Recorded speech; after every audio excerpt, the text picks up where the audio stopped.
तीन बहनों की लालची भाभी। राजकुमार सरोजिनी नाम के शहर में अपने बेटे, बहू और उनके बच्चों के साथ रहता है। राजकुमार का हमेशा से एक ही सपना था कि उसकी हवेली का कभी भी बंटवारा ना हो। रमेश, सरला, मैं तुम लोगों को एक बात बताना चाहता हूँ। जी पापा जी, कहिए ना। मैं इस हवेली का बंटवारा नहीं करना चाहता। तुम दोनों को इस हवेली का महत्व समझना होगा। पिताजी, हम आपकी भावनाओं की कद्र करते हैं। आजकल हर किसी के पास इतनी पुरानी संपत्ति नहीं होती। रमेश, तुम क्या जानते हो, इस हवेली की एक एक ईंट तुम्हारी माँ और मैंने कितने संघर्ष और प्यार से बनाई है। ये सिर्फ एक इमारत नहीं है, ये हमारे जीवन का प्रतीक है। पापा जी, हम समझते हैं कि यह आपकी मेहनत का फल है। संपत्ति का बंटवारा होगा तो मेरा सब कुछ खत्म हो जाएगा। पापा, हम जानते हैं इस हवेली के हर कोने में माँ के सपने और आपकी मेहनत छुपी हुई है। यह हवेली सिर्फ संपत्ति नहीं, हमारी विरासत है।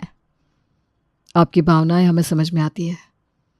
क्या तुम्हें लगता है कि कभी इस हवेली का बंटवारा हो जाएगा? पापा जी, हम आपके विचारों की इज्जत करते हैं, इसलिए हम कोशिश करेंगे कि इस घर का बंटवारा ना हो। सरला, मुझे खुशी है कि तुमने मेरी बात को समझा। पापा, हम आपकी भावनाओं को समझ चुके हैं और हम पूरी कोशिश करेंगे कि इस हवेली का कभी भी बंटवारा ना हो। इधर राजकुमार हवेली के बारे में हमेशा यही सोचता था कि इसका बंटवारा ना हो, और उधर रमेश के बेटे प्रकाश की शादी की बात शुरू हो गई थी। पापा, प्रकाश की शादी के लिए हमने कुछ लड़कियों की तस्वीरें मंगवाई है, आप भी देख लें और अपनी राय दें।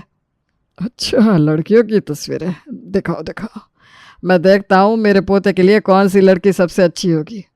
पापा जी, ये सीमा है। इसके पिता व्यापारी हैं और परिवार काफ़ी संपन्न है। चेहरा तो अच्छा है, लेकिन मुझे कुछ कमी लग रही है। हाँ पापा, हमने भी सोचा कि ये लड़की शायद हमारे संस्कारों के साथ ठीक से तालमेल ना बिठा सके। और ये राधा है। इसके पिता एक सरकारी अधिकार है, परिवार पढ़ा लिखा और समझदार है। ये तो ठीक है, लेकिन इसकी आंखों में मुझे वो सादगी और अपनापन नहीं दिखा जो मैं चाहता हूँ। पापा, ये तस्वीर देखिए, ये प्रीति है। इसके पिता स्कूल में प्रधानाचार्य हैं। परिवार साधारण है लेकिन बहुत संस्कारी है। हाँ, यही तो है वो लड़की। इसके चेहरे में सादगी और आंखों में सच्चाई है। मुझे तो पहली नज़र में ही ये पसंद आ गई। प्रीति बहुत संस्कारी है और परिवार भी अच्छा है। तो फिर क्या सोचना, मुझे पूरा यकीन है कि प्रीति हमारे पोते के लिए सबसे सही चुनाव होगी। पापा, तो क्या हम उनके परिवार से बात करें? हाँ हाँ बिल्कुल, लेकिन याद रखना, शादी में कोई दिखावा या फिजूल खर्चा नहीं होना चाहिए। जी पापा जी, हम आपकी बात का पूरा ध्यान रखेंगे। रमेश, शादी सिर्फ दो परिवारों का मेल नहीं है, ये एक नई जिम्मेदारी की शुरुआत है। मैं चाहता हूँ कि ये रिश्ता हमारे परिवार की परंपरा और हमारे संस्कारों को और मजबूत करे। आपकी सोच हमेशा से हमारे लिए प्रेरणा रही है। हम आपके बताए रास्ते पर ही चलेंगे। मुझे यकीन है कि प्रीति हमारे परिवार में खुशियाँ और अपनापन लाएगी। आप निश्चिंत रहे, ये शादी आपकी इच्छा और आशीर्वाद से ही होगी। ये घर हमेशा से प्यार और अपनेपन का प्रतीक रहा है और मैं चाहता हूँ कि हमेशा ऐसा ही बना रहे। तो हम कल ही प्रीति के परिवार से मिलने की तैयारी करते हैं। हाँ बिल्कुल, जल्दी करो, मुझे इस रिश्ते को पक्का करने का इंतज़ार है। प्रीति और प्रकाश की शादी बहुत अच्छे से हो जाती है। प्रीति प्रकाश की तीनों बहनों के लिए बहुत सारे कपड़े और गहने भी देती है, जिससे प्रकाश की बहनें बहुत खुश हो जाती हैं और एक दूसरे को अपने गहने दिखाती हैं। दीदी, मैंने आप सबके लिए ये कपड़े और गहने चुने हैं।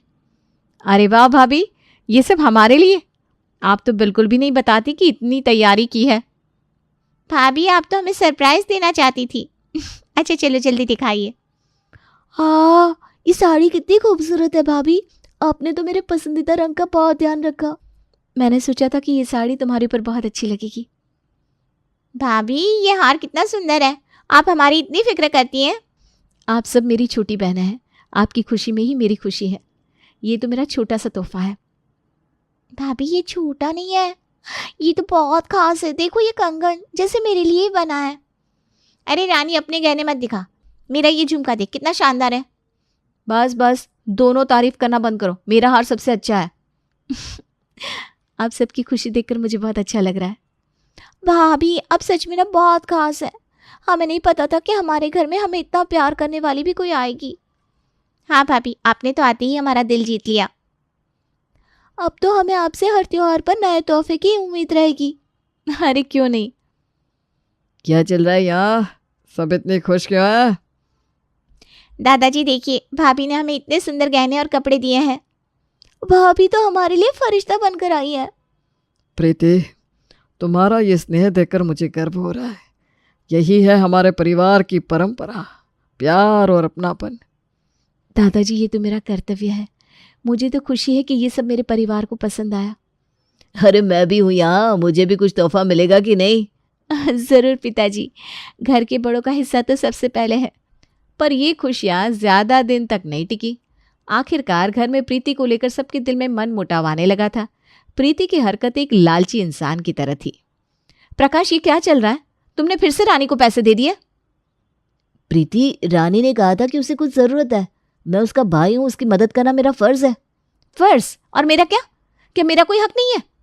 मैं तुम्हारे लिए तो करता ही हूँ ना। तुम सीधी बात समझ लो, शादी के बाद तुम्हारे पैसों पर मेरा भी अधिकार है। अरे तो मैंने ऐसा कब कहा कि तुम्हारा अधिकार नहीं है? अगर अधिकार है तो ऐसे हर बार अपनी बहन को पैसे देकर तुम मेरी बात को नज़रअंदाज क्यों करते हो? प्रीति, रानी मेरी छोटी बहन है। अगर उसे कोई ज़रूरत होगी तो उसका साथ देना मेरा कर्तव्य है। इसमें गलत क्या है? रानी को हर बार किसी न किसी बहाने से पैसे चाहिए और तुम बिना सोचे समझे उसे देते रहते हो। अरे तो ज़रा से पैसे दे देने से मैं गरीब तो नहीं हो जाऊंगा? क्या तुम्हें समझ में नहीं आता कि तुम्हारी ये पैसे अब आने वाले कल के लिए ज़रूरी है? प्रीति, ये मत बोलो कि रानी मेरी बहन है, वो इस घर का हिस्सा है, उसका भी मुझ पर अधिकार है। अधिकार? और मेरा क्या? अगर तुम इस तरह पैसे लुटाते रहोगे तो हमारे भविष्य का क्या होगा? जरा से पैसे दे देने को लुटाना नहीं कहते। प्रकाश, हमें भी तो सोच समझ कर खर्च करना चाहिए। प्रीति, मैं समझता हूं कि हमें भविष्य के लिए बचत करनी है, लेकिन हमें अपने परिवार को भी नहीं भूलना है। तो ठीक है, अगर तुम्हें अपनी बहन का इतना ही ख्याल है तो फिर मुझे अलग से पैसे दो ताकि मैं भी अपनी ज़रूरतें पूरी कर सकूं। प्रीति, तुम कैसी बात कर रही हो? हमारे रिश्ते में पैसे का हिसाब किताब क्यों आ रहा है? क्योंकि तुम हर बार मेरी बात को नज़रअंदाज करते हो। अगर तुम अपने परिवार का ख्याल रखते हो तो मुझे भी अपने बारे में सोचना होगा। प्रीति, तुम्हें अपनी सोच बदलनी होगी। परिवार में प्यार और समझदारी से काम चलता है, हिसाब किताब से नहीं। तुम्हें बस अपने घर के बारे में पहले सोचना होता है, इसलिए प्यार की बातें तुम ना करो तो ही बेहतर है। ये सारी बातें प्रीति की सास सरला सुन लेती है। अगले दिन प्रीति अपनी बड़ी ननद सोनल के रूम में जाकर झाड़ू लगाने लगती है। अचानक उसे बिस्तर के नीचे सोने का हार मिलता है।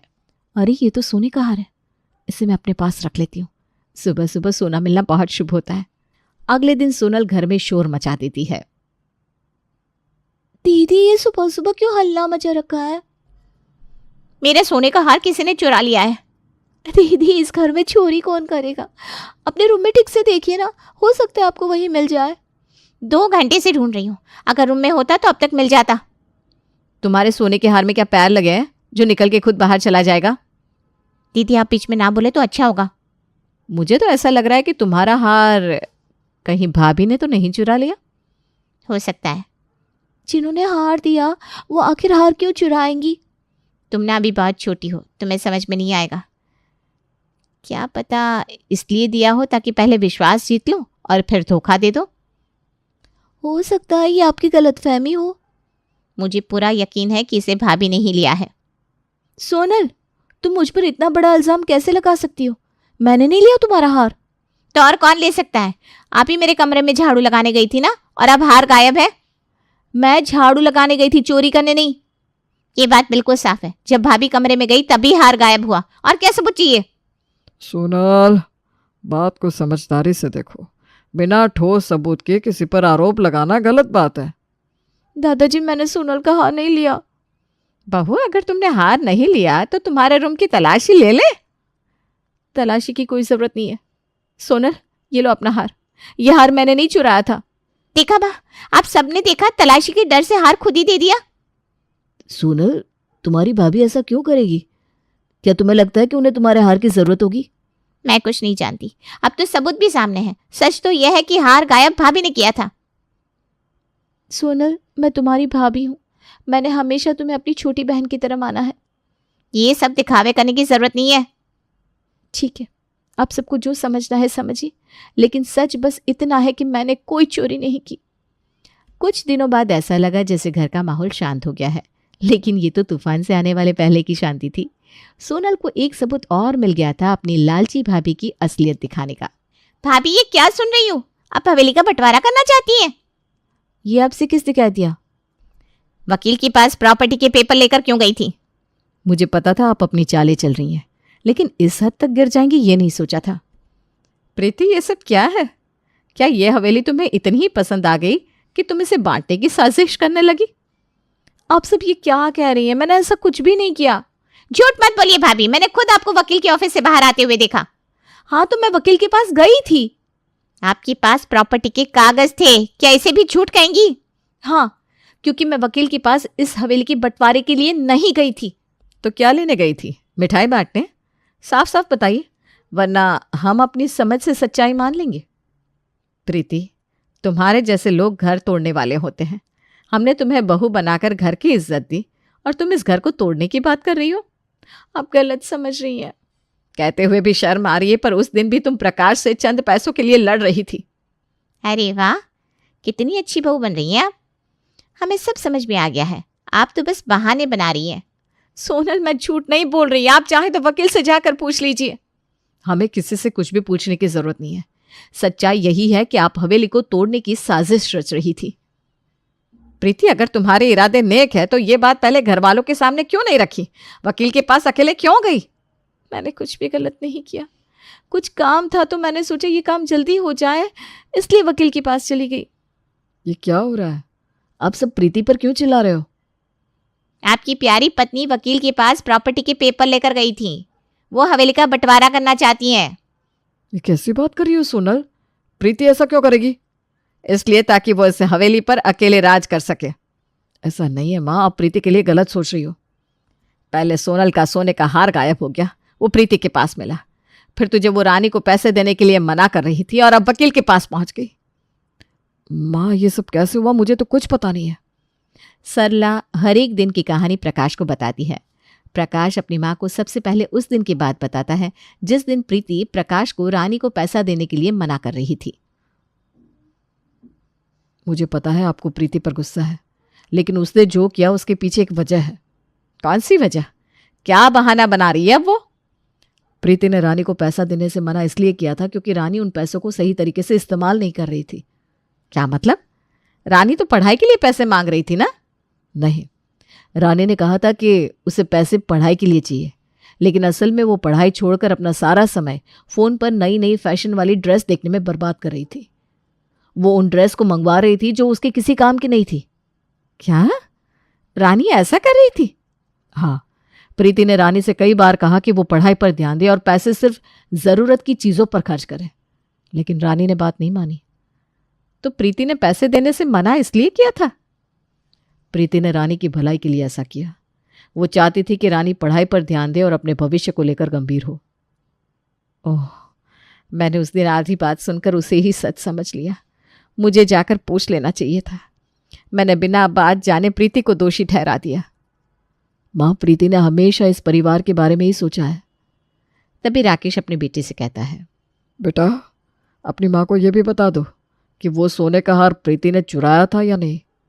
मैं कोई सफाई नहीं दे रहा हूँ, मैं तो बस सच से रूबरू कराना चाहता हूँ। सोनल के सोने की हार वाली बात में प्रीति की कोई गलती नहीं थी। क्या? तो फिर हार गायब कैसे हुआ? सोनल का हार प्रीति ने चुराया नहीं था, उसे वो हार झाड़ू लगाते वक्त फर्श पर मिला था।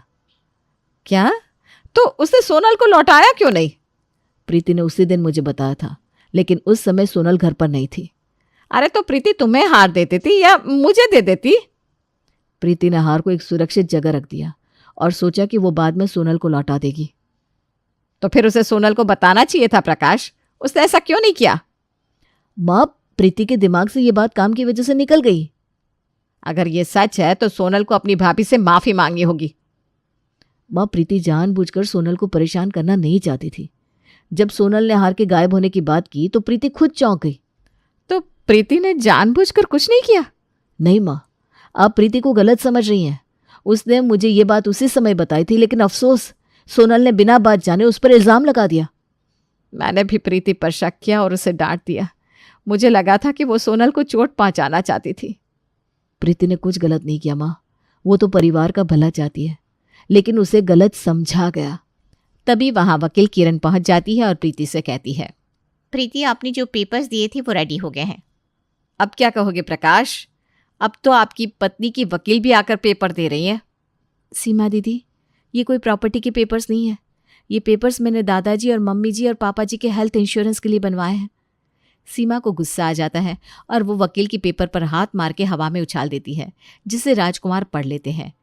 सच में वो उनके हेल्थ इंश्योरेंस के लिए ही बना था। वहीं दूर खड़ी सोनल के हाथ में भी कुछ पेपर्स रहते हैं, जिसे प्रीति देख लेती है और उसके हाथ से छीन लेती है। छीना झपटी के दौरान सोनल के पेपर्स जमीन पर गिर जाते हैं। सोनल, मुझे तो यकीन नहीं हो रहा कि तुम इतना गिर सकती हो। नहीं पापा, ऐसा कुछ भी नहीं है। वो तो सब मैं देख ही रहा हूं कि क्या है और क्या नहीं है। पापा, आप गलत समझ रहे हैं। गलत तो मैंने हमेशा अपनी बहू को समझा, वो भी तुम तीनों बेशर्म बहनों के कारण। ऐसा भी क्या कर दिया मेरी लड़कियों ने जो तुम इस तरह से उन पर बरस रहे हो?